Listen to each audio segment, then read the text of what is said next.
next speaker is Bernie Sieracki, who also serves on the Illinois State Historical Society's Advisory Board and is the author of A Just Cause, the book about the impeachment of Governor Rod Blegojevich, and that must have been an interesting topic to sink your teeth into. And his latest book, Attempting Democracy, to be published it will be published next year by Southern Illinois University Press, and it examines the Illinois State Legislature in the 19th century. That's sure to be another must-read book. Looking forward to that. As a retired lobbyist, he knows how legislative bodies work, something he will share today with his paper, An Election of Consequence, Illinois' Anti-Slavery Campaign, 1823-1824. Bernie.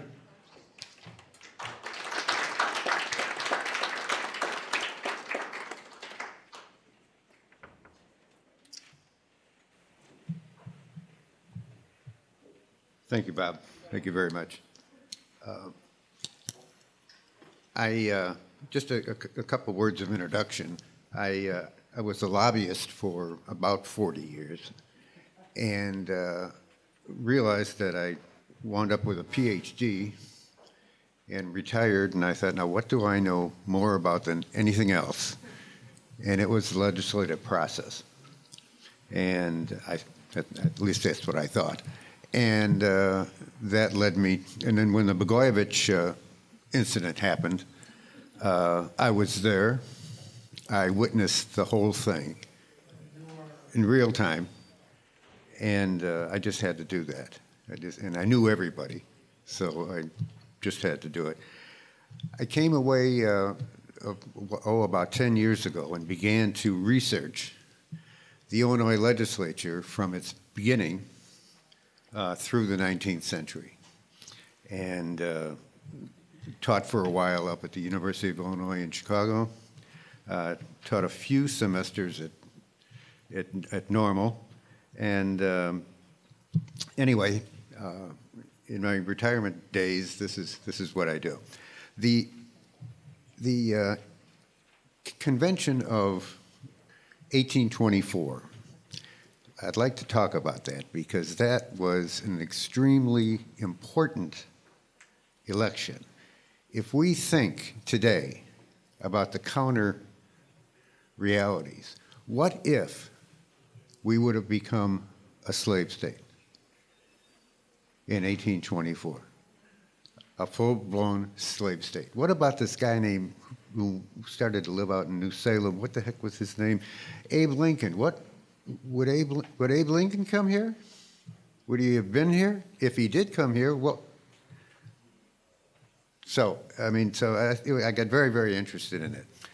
I'd like to go back a little bit and tell you about the situation in Springfield in 1818. By the way, today in December 3rd, 1824, 200 years ago, it was 50 degrees. So, just thought I'd throw that in.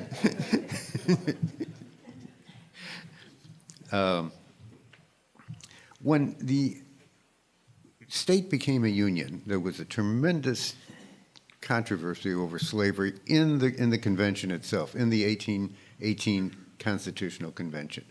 Most of the people wanted to make this a slave state. But they were afraid that if they put slavery into their constitution, when they went to Congress to get it approved, they'd have problems. Because it was a problem. Slavery already was a problem in the Congress. So what they did was they said, "I'll tell you what, let's just take the words from the Northwest Territory, and we'll put that into the Constitution." Who could? And that simply says there should be, as Carolyn pointed out, neither slavery nor intervoluntary servitude. However, and here's the point, unless such persons enter into such indenture in a perfect state of freedom. So if you come to me, a black person, And I'll say, look, kiddo, you either sign this in a perfect state of freedom, or you're going to Alabama, or you're going to Georgia, or whatever the consequences would be. In a perfect state of freedom. That's what the Constitution says, the 1818 Constitution. We really wanted, the majority of the convention delegates really wanted slavery. The first session, actually, of the legislature met in October in 1818. We are not a state yet, so they couldn't do anything except appoint people. And they appointed a character named Shadrach Bond, who was not very bright, according to historians, but he got along with everybody. And the Constitution, the 1818 Constitution, really minimized the effect of the governor and the authority of the governor. So Shadrach became the governor. One of the first things they did after Illinois became a state, and when they had another session, had a session again in January of 1819. Now, okay, here we are. They passed an act respecting free Negroes, mulattoes, servants, and slaves. And I'm going to just go through, and this is in the Illinois statutes, the Illinois laws from 1819. Negroes cannot settle in Illinois unless they produce a certificate of freedom signed by a judge or clerk of the Court of the United States. Any person freeing a slave was required to post $1,000 bond. Now, do you know how much $1,000 is in 1819? My gosh. You know, land sold for $1.25 an acre, $1.25 an acre. These guys, they wanted $1,000 for this. Every Negro or mulatto without a certificate is deemed a runaway, slave, or servant. It was declared a felony to hinder or prevent the rightful owner of such slaves or hide or assist runaway slaves. So if you participated in the Underground Railroad, it was a felony. Slaves could not travel without being accompanied without permission, or without permission. Any slaves found 10 miles from home without permission would receive, this is in the law, 35 stripes on order of a justice. Now, stripes was a word that they used, it means lashes. Riots, routs, unlawful assemblies, trespassing, and seditionist speech would get 39 stripes. Okay, so they prescribe this in the law. Any servant being lazy, disorderly, and guilty of misbehaving to his master's family shall be corrected by stripes. Any person that allows 3 or more servants and servants of color to congregate for dancing, reveling, was subject to a $20 fine. And yesterday I had a conversation with Doris Turner, who's our luncheon speaker today, and she said, you know, there's a jingle about, a black jingle about 3, and you get 3 blacks together, that, you know, causing and singing and something. I said, well, that's where it came from. That's where it came from. Any slave found on another's personal property would receive 10 stripes, and it says this in the law, on his bare back. Okay, so slavery simmered for a couple years after the Constitutional Convention. They wanted slavery. The majority of people in the legislature, the majority of legislators were pro-slavery people. There were some people that were anti-slavery, but the majority were pro-slavery.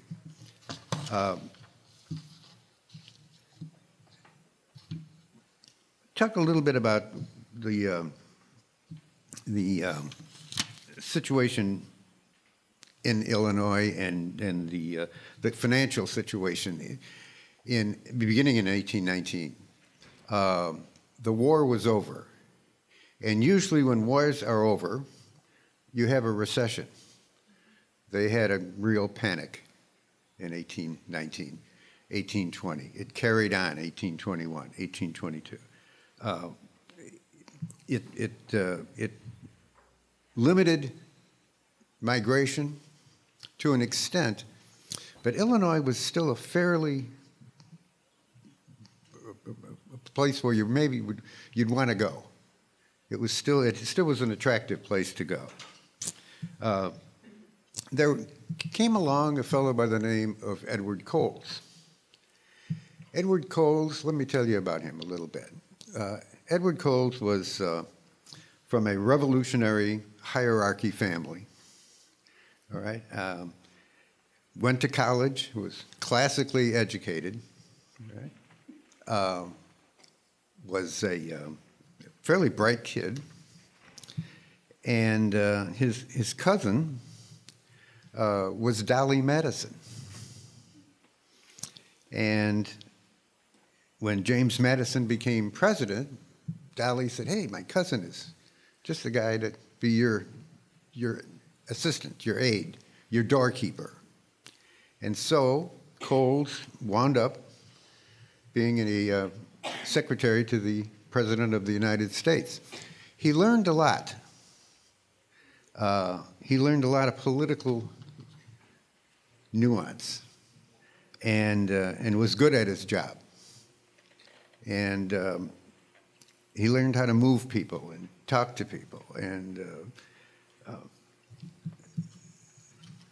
but he wanted to do more, and he developed a very anti-slavery opinion while in college, and it just carried on with him.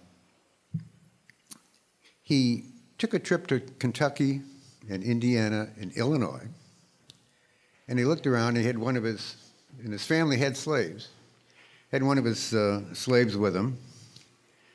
Came back, by the way, he was an observer at the 1818 Constitutional Convention in Kaskaskia. Okay, so Coles was there. And he roomed with a guy. It was very difficult to get lodging in Kaskaskia in 1818. So people doubled up, and he wound up with a roommate by the name of Hooper Warren. Hooper Warren was an editor, later the editor of the Edwardsville Spectator, and they developed a relationship that I'll tell you about a little later, but it wasn't very good. Coles decided, and everybody was telling Coles out east, "Come back.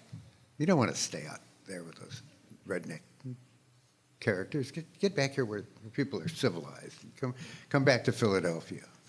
And if you're civilized in Philadelphia, he went back to Philadelphia. He was not happy. He took his slaves, he took a group of slaves, which were given to him by his father, and came back, and was coming back to Illinois.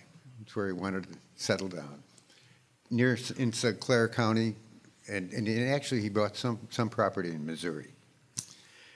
On the boat coming down the Ohio River, he made a startling announcement to the group. "You're all free as of right now." And he freed all his slaves. Now, some of them said, "Oh, no, we don't want to do that. And we make it up on our own. I mean, this is going to be rough." Some stayed with him, but they stayed as free people. They were free individuals, free Negroes. Some left. Gets to Illinois, buys some land, becomes active in political affairs very quickly, and decides he is going to replace Shadrach Bond. He's going to run for governor. There were 3 other candidates. The Supreme Court, 2 judges on the Supreme Court, a fellow named Phillips, a fellow named Brown, and there was one general from the Revolutionary War by the name, or not the Revolutionary War, excuse me, the War of 1812 by the name of Moore and Coles. They had the election. Coles won by 176 votes. If you totaled up Phillips' total and Brown, it was overwhelmingly larger than Coles. And both Phillips and Brown were pro-slavery candidates. Both of them were. So, Edward Coles gives his inaugural speech on December, I think 8th, no, maybe the 8th, of 1823. And he just shocks the chamber. The chamber of all these pro-slavery individuals, these legislators. He talked about banking, and I'll get back to that a little bit later, but the banking laws that were passed in 1820 and were just unbelievably terrible. So he called for a revision of that. He did have some positive things to say about internal improvements, big topic.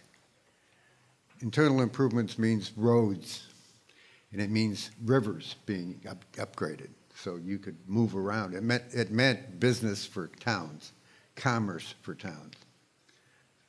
Everybody could kind of agree with that. But then he dropped a bomb. He called for a repeal of the 1818 law, black law, and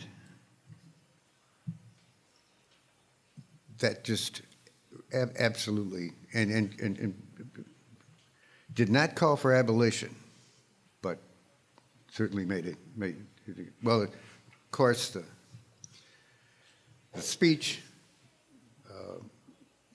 opened the door.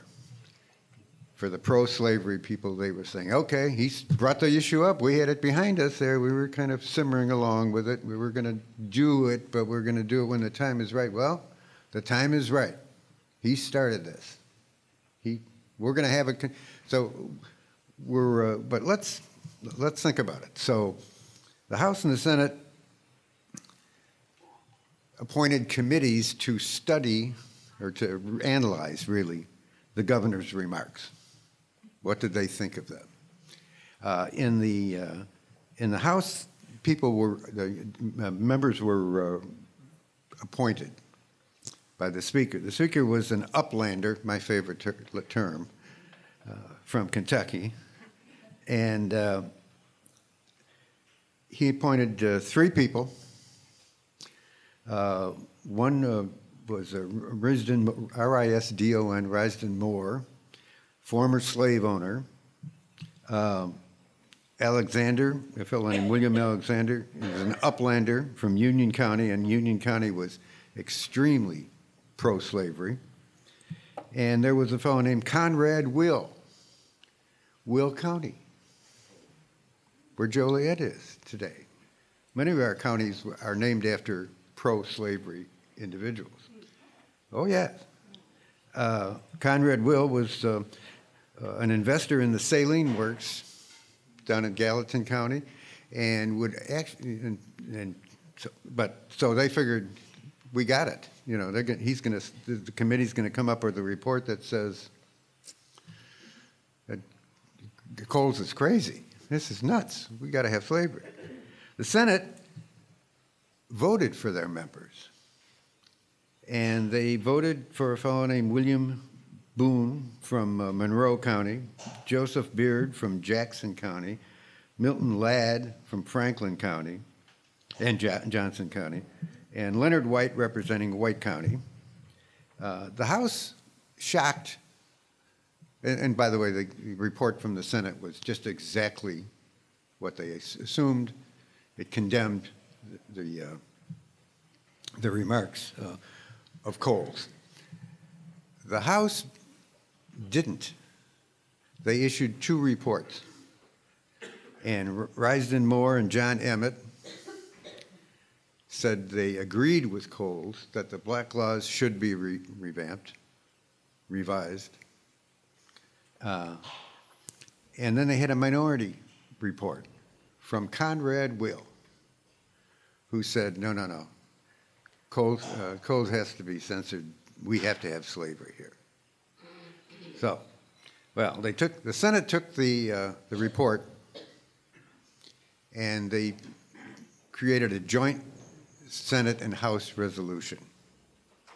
And the joint Senate and House resolution passed the Senate, and the resolution was basically this: we have to have a constitutional convention because our Constitution is flawed.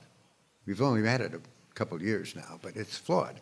There was the way a bill was vetoed or not vetoed, Council of Revisions, there was a statement in there. There were other things that they just made up. So we're going to have a constitutional convention to do that, but by the 1818 Constitution is you have to have a vote of the people. And so basically, let's have a vote of the people. Passed the Senate overwhelmingly. Went to the House. By the way, you needed 2/3. It wasn't a simple majority. You needed 2/3. The House leaders were a little, I don't want to go too long here. Okay. They were a little concerned about the 2/3. They were very close, but they were confident they could do it. There was an election that year, or the previous year, in Pike County.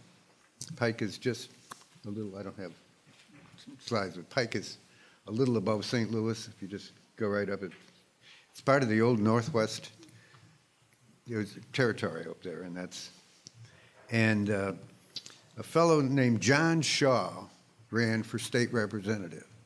And John was a riverman and had he owned a bar up in Pike County, and was kind of pardon me, I was going to call him a Trump supporter, but I won't. That's not part of my speech.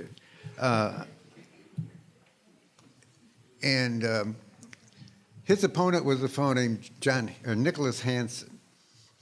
And Hansen was an attorney from New York. Now, understand that in those days, you didn't go to law school necessarily. Some did. But usually to become an attorney, you read the law, usually Blackstone's law, with a group of attorneys. And then your buddies gave you the test.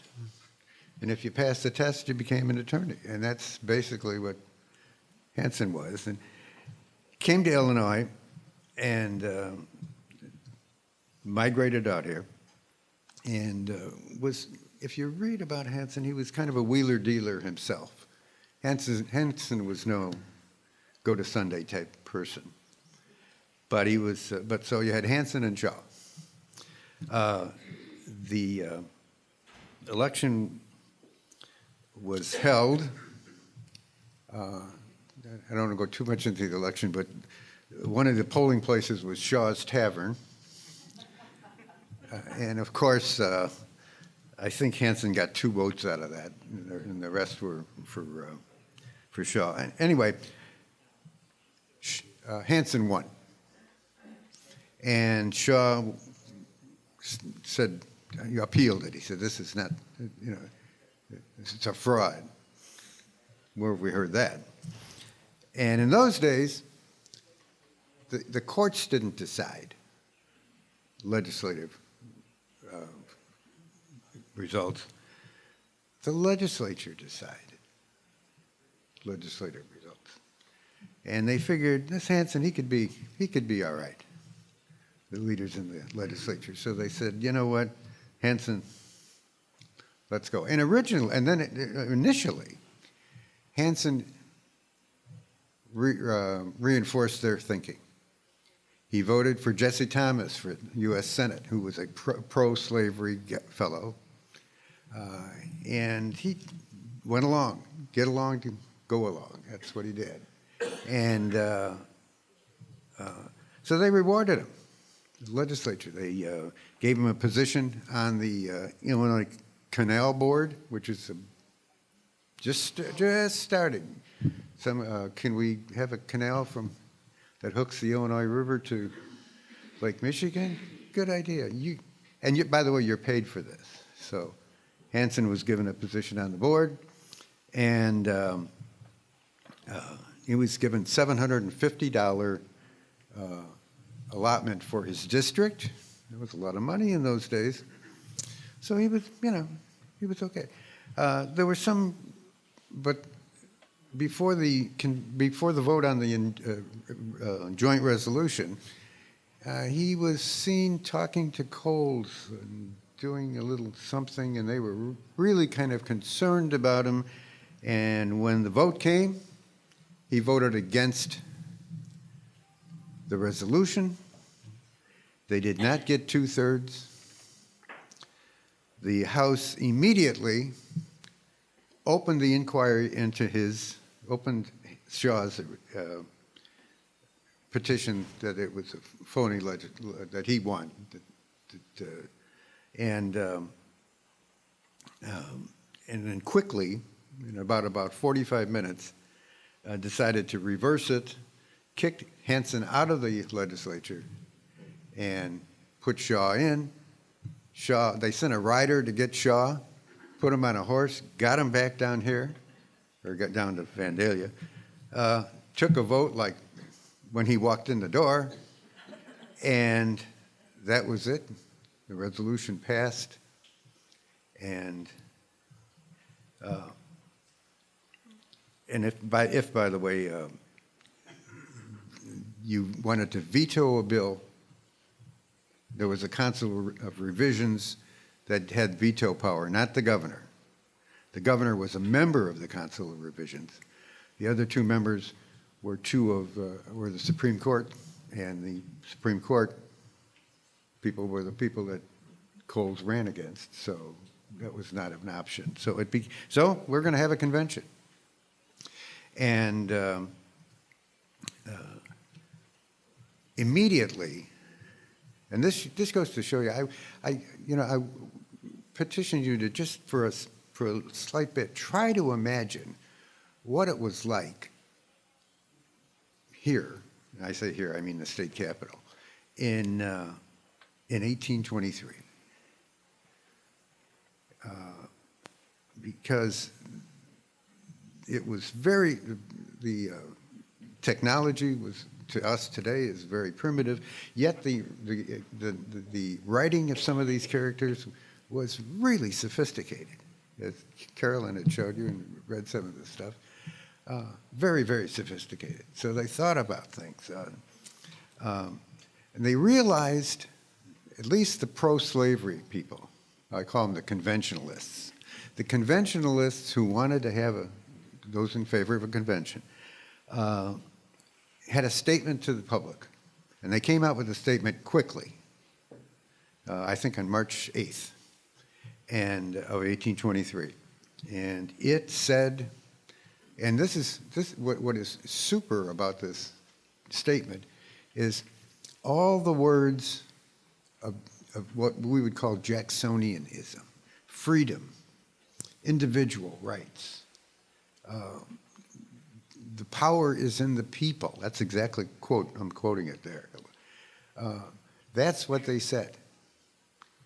And they did not mention slavery once in their statement to the public. They said, we want to have a convention because the convention is flawed. And darn it, we're the boss, the people. And we can do it. And so let's do it. The Freedom Party, later became the anti-conventional party, the Freedom Party responded with their own statement.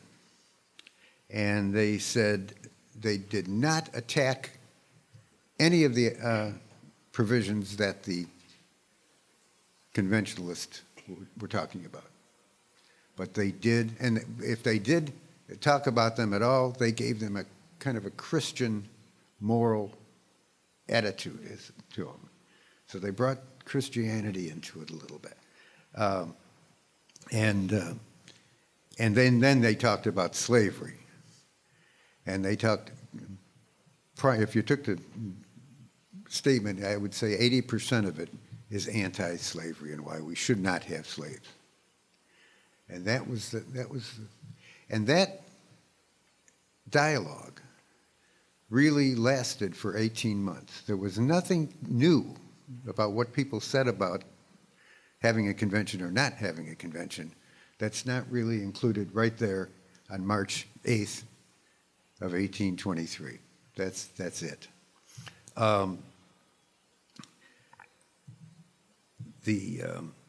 There were three ways to communicate with the public.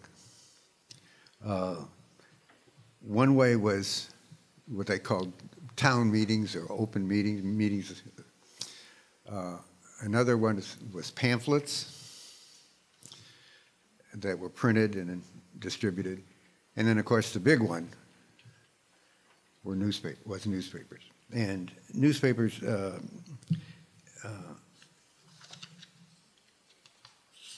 if you had five newspapers in Illinois at that time. You had in Vandalia, you had the Intelligencer, which was probably the capital. That was probably the big newspaper in Illinois. In Edwardsville, you had the Edwardsville Spectator, which is Hooper Warren's paper. You have the Illinois Republican, and you have in Kaskaskia, you have the Republican Advocate, and in Shawneetown, the Illinois Gazette. And of the five newspapers, 4 were pro-slavery. And very, very, very vocal, very good. By vocal, I mean they just talked about this all day long. Every edition. So this was the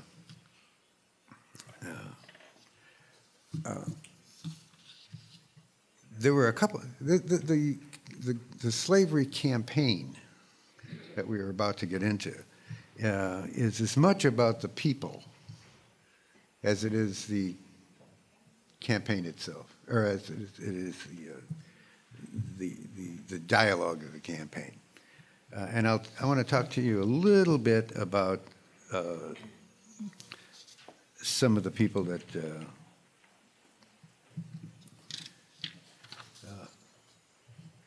and I'm going to talk a little bit about Jacksonianism at this point. Let me just kind of digress for a moment.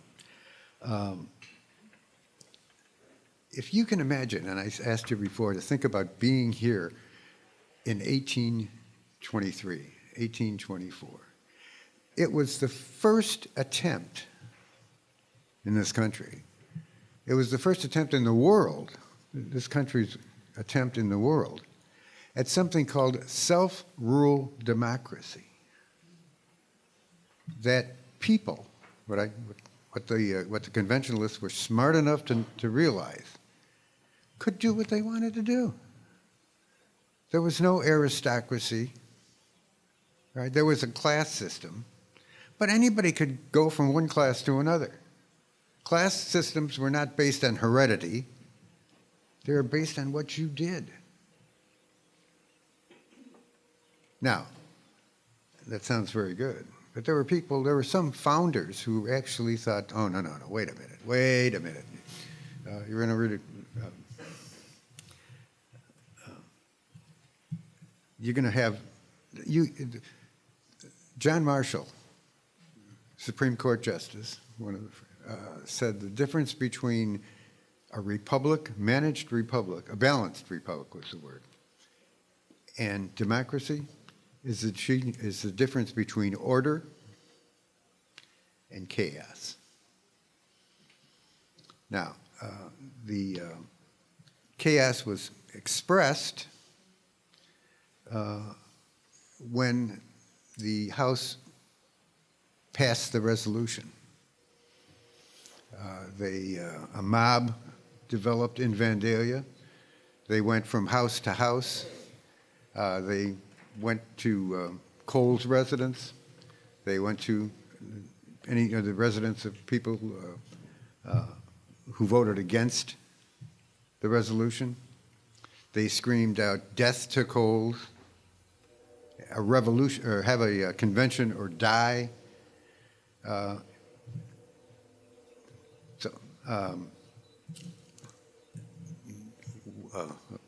Okay, that tell you a little bit about it. So that's basically, this was a pretty rough area, pretty rough environment, society. Many historians, especially historians writing from the end of the 19th century, the beginning of the 20th century, commented on this, is that the violence was unbelievable. And so you've got three ways of communicating with people: newspapers, public meetings, and pamphlets. Public meetings were kind of like, if you can imagine a campaign rally with lots of booze. Lots of booze. Lots of whiskey. The good stuff. And so they would often get a little rowdy at times. And at the end of a few shots, you'd say, let's get those son of a bitches. And they eventually, in the campaign, became a little more civilized, but still were pretty rowdy stuff. The pamphlets were successful, but they took a lot of coordination, and they made and so Coles knew this, and Coles wrote to his friend Nicholas Biddle. Did you ever hear that name? Nicholas Biddle was Andrew Jackson hated Nicholas Biddle, by the way. He was the president of the Second National Bank. He was about to become the president in 1823. And Coles said to him, I need you to write pamphlets and to print them and basically send them to Illinois. And Biddle said, I really appreciate what you're doing, and I support you, but I don't have the time. But I got a guy by the name of Robert Vaux. And Vaux is, he's a Quaker. He's very anti-slavery. He's well-educated, again, classically educated. And Biddle had reached out to Cole, by the way, in the meantime, and Cole immediately wrote to Coles and said, I'll do it. I'll do it.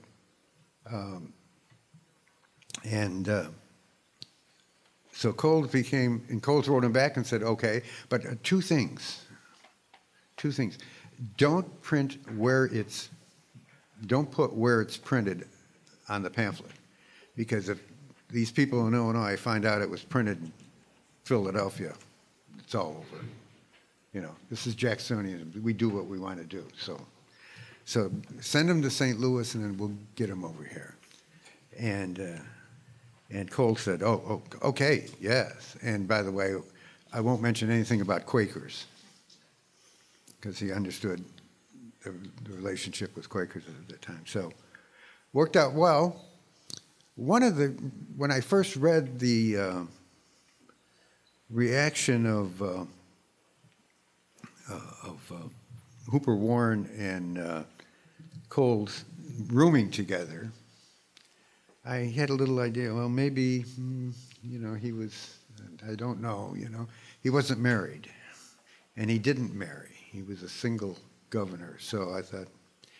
Anyway, Robert Vaux introduced Edward Coles to his cousin, and lo and behold, after Coles left the governorship, they were married and lived happily ever after. I don't know if they had any children or not in Philadelphia. It's just a sidelight of it. Yeah, but the campaign went on. By the end of the year, and by the way, some of the other people that Coles came in contact with, some of the people here were George Flowers, who Caroline's talked about, who Morris Birkbeck were very, very helpful. There was also a minister by the name of John Peck. Now, John Peck was active around St. Louis, somewhat in Missouri at that time, organizing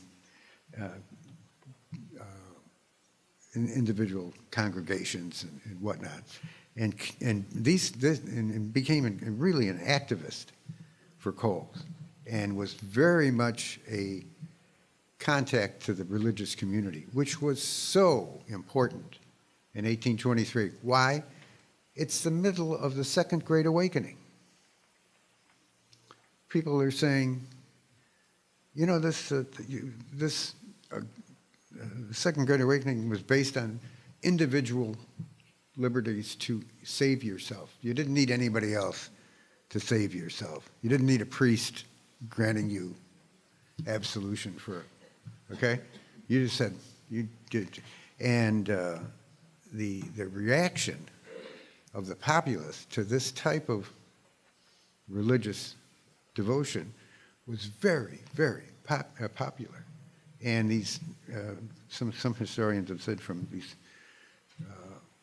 serious individuals to, phonies, ministers would have these, I'll tell you, meetings, and the people would jump. Thousands of people would come from miles around to go to these meetings. Peck became very much a supporter of that. On the other side, I want to give you two people. If I can, yeah, I can. That are interesting and I think typify the pro-slavery individuals. One is a fellow named Theophilus Smith. The other is William Kinney. William Kinney was an uplander, came here with his father in the 18th century. Did not learn to read or write, of course, until he was married. But he was a conniving little character. And in addition to owning a little bit of land, he began acting as a broker for St. Louis merchants. And then he got the idea that I'll just hire a couple of other people and they can broker for me. And so he began and was accused of, by his opponents now, of overcharging the Rangers during the War of 1812, and was sued by his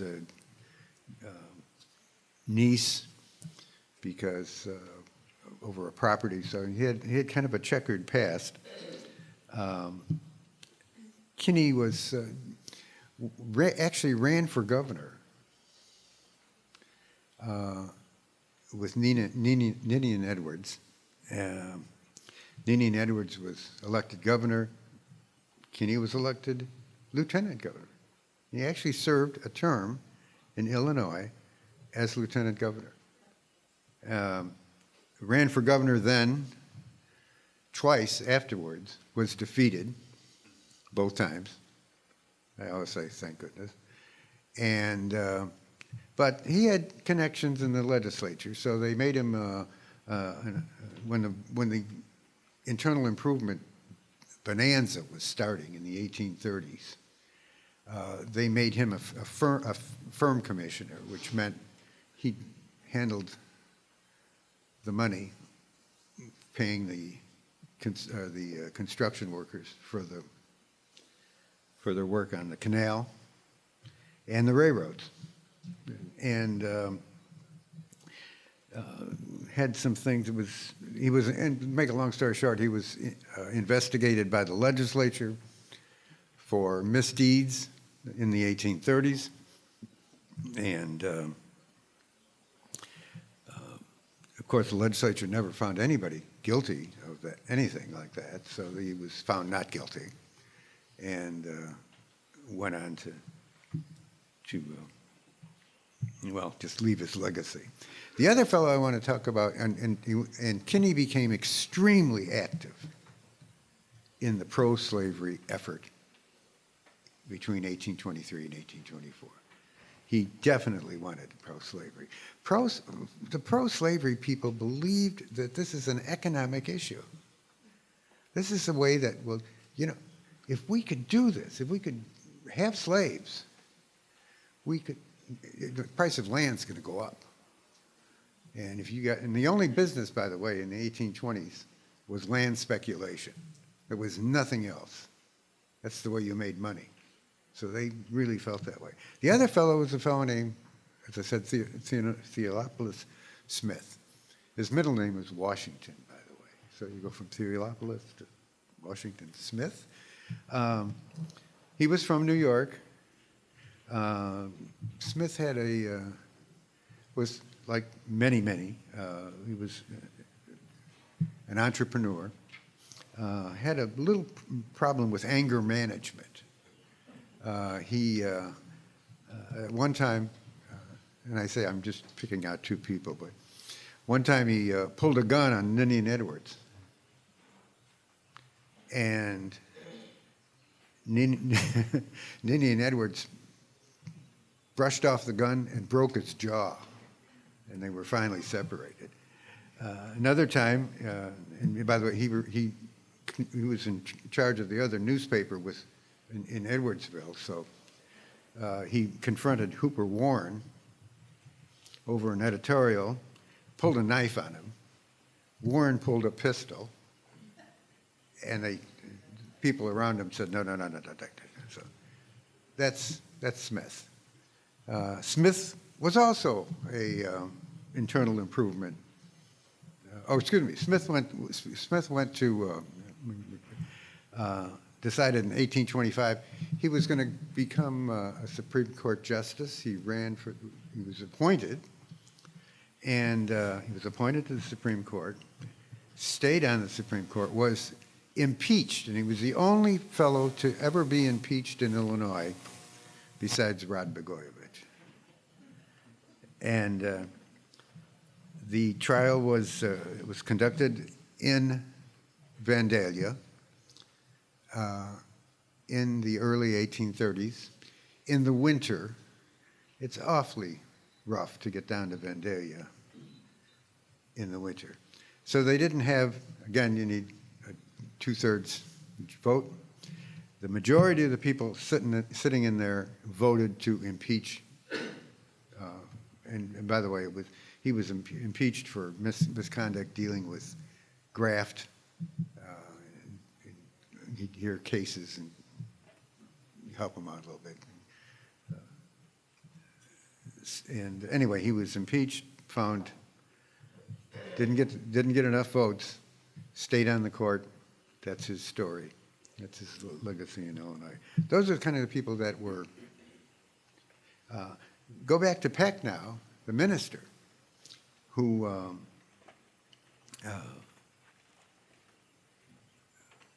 had the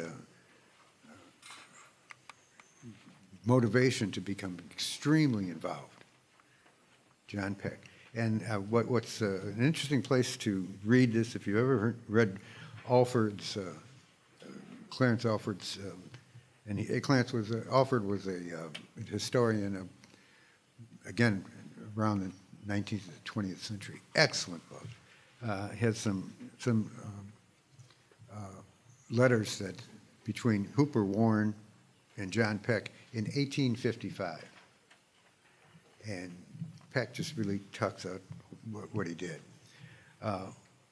One of the problems with having 4 newspapers against you, especially the big one, the Illinois Intelligencer, or the Edwardsville Intelligencer, and excuse me, yeah, and it was a real problem for Coles, and he realized this from the beginning. What he did was right after the convention resolution was passed, there were 2. Let me talk a little bit about the newspaper for a second. There were 2 editors of the Intelligencer, and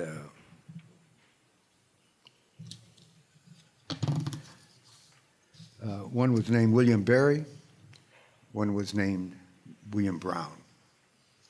And Brown wrote an article in the Intelligencer really condemning what the legislature had done, ousting Hanson, passing it the way they did. William Brown was anti-slavery. Well, in those days, newspapers didn't make money. They had to be subsidized by interests. And the interests got really upset with Brown's editorial, condemning what the legislature had done. And so he was replaced. In a week, William Brown was replaced as editor, and went on for much of the 19th century to be a fairly, and was very active in the Chicago Historical Society later on, and then became very active in the campaign against having a convention. So they replaced Brown with a fellow named Blackwell. Blackwell was Robert Blackwell. Robert Blackwell was a former editor with Berry, came back in. The next week, after this happened, Brown and William Brown wrote his final editorial, said, I can do what I want. You want to ask me why I'm leaving, I'm doing what I want. Didn't say anything about the controversy that was coming. Berry talked about, and Blackwell said, oh, gee, it's wonderful to be here. And so it was kind of a pablum type thing. And this occurred, oh my gosh, right after the announcement. So it was like April of 1823. And from that point until May of 1824, the Intelligencer was a very significant pro-slavery, very influential newspaper. But it was having financial problems. And Brown was not too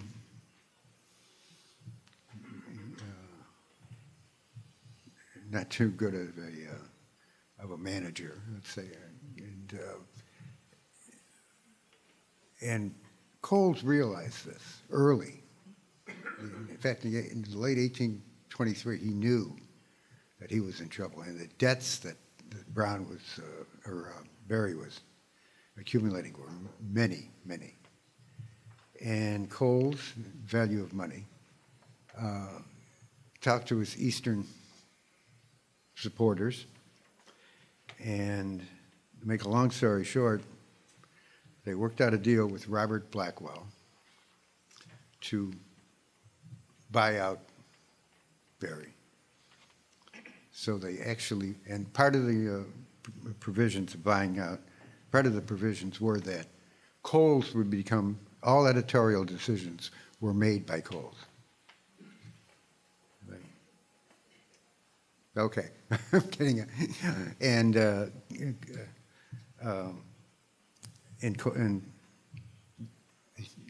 they said, "Oh, who are we gonna get to take his spot now with Robert Blackwell?" And Peck, Reverend Peck, had met with a fellow named David Blackwell, and David Blackwell, yes, was Robert Blackwell's brother. He was politically ambitious, had a little child, was having financial problems like everybody else in 1823, and Peck convinced David Blackwell, said, look, we want you to be editor, but Coles is really the boss, all right? And he said yes, and took the job, and so for the last, so probably from about May of 1824 until the election, David Blackwell was the editor, but then Coles actually functioned as an editor also, so that was done. When the vote was taken on August 2nd, probably about 11,600 participated. It was 35% greater than the 22 gubernatorial race, and the results were 4,972 to hold a convention, 6,610 not to have a convention. I think that comes to about 57%. So it was overwhelmingly. Real quick, because I'm told to leave the podium.